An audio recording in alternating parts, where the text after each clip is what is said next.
Вечер добрый, уважаемые коллеги, владельцы АвтоВАЗа.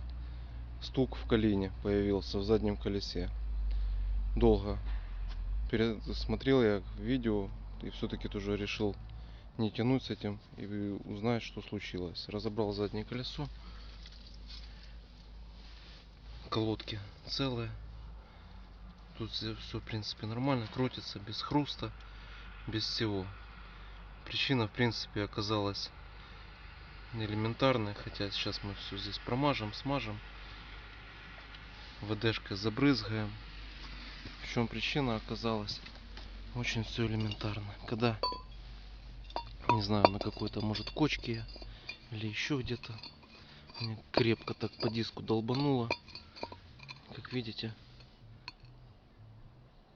появилась, не знаю, видно, не видно, трещина.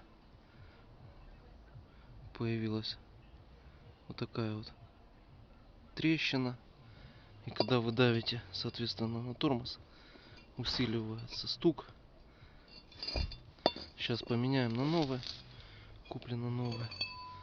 И я думаю, все это пропадет. Цена удовольствия 600 гривен. Самим это элементарно сделать. Поднять на домкрате, выбить диск. В принципе, и все. Удачи вам.